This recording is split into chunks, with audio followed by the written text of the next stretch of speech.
Alright mga ka-adventure, dayo kami ngayon. Nata sa spot ni Bro Clark. Nara si Bro Clark. Ato mga bro pare oh. Si Bro Elmer, gutom siya ron kay Dispiras. Pagpagutom siya kay mista siya odya. Nara si Bro Sano. So prepare. So unta kaloyan mi. Nara guys, namahay tambal buni guys. Kay mapilasan guys. Ayan mga ka-adventure, di pa may naka-adto sa spot ay nahaharos na yung guma ni Bro Sano. At buti na lang may dala akong extra at yun ang ginamit niya, pang temporary lang. At ayan, inayos na niya para makapag-dive na. Kasi 3 bands ang gamit ni Bro Sano. Kasi yung gamit niya na bilog ay 516 yung malaki. At sa wakas mga ka-adventure, ilang minutes din na paghahanap ng spot ay ayun, nakita na rin namin. At tapos na rin tayo mag warm up dive, kaya diretso na tayo sa medyo malalim na part. At dito mga ka-adventure ay nag-pre-po lang ako para tipid sa hangin. At pagtingin sa ibaba mga ka-adventure, nung malapit na ako sa bunbon, ay may nakita akong dalawang badlon or golden trevally. Mga malalaki na ito mga ka-adventure, estimated ko hindi bababa sa 5 kilo. At first time ko makakita ng ganito kalaking badlon. Kasi yung mga na-encounter ko noon ay yung maliliit lang. At yan mga ka-adventure ay sinusundan ko talaga. Pero ayaw talaga lumapit ng isda mga ka-adventure. Siguro sabi ng mga kasama ko ay natakot ng flasher ko. Yung nang makita yung nagluklihok ba no? So tora mga ka-adventure. Pero out of range gid siya. Manang wajin ako puksag tira. Manang ako ang gigukod. Nagtry ko fish goal. Nagtry po ko staw ganay. Nagpundo si lalom ba. Pero medyo lalom na dyan eh.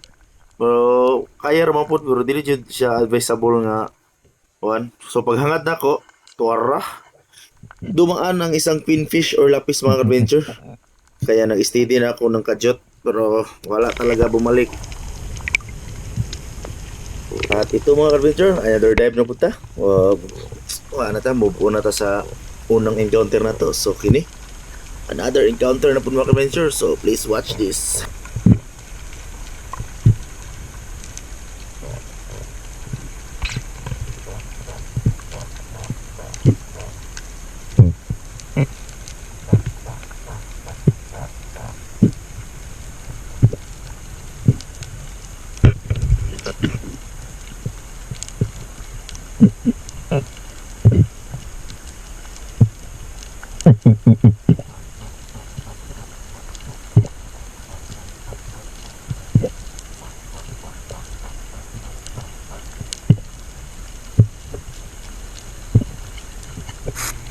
Ug tuara mga ka-adventure, akong gipaabot.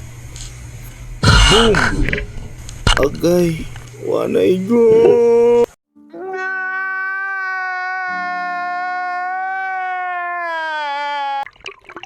At ang sarap sakali ng isda mga ka-adventure at tumingin pa talaga bago lumayo. Sheesh! First times ko sana encounter nun. Ay, not my lucky day talaga mga ka-adventure. At ito na naman, another fish and another sayang mga ka-adventure. At ito, panoorin nyo na lang kung anong nangyari mga ka-adventure.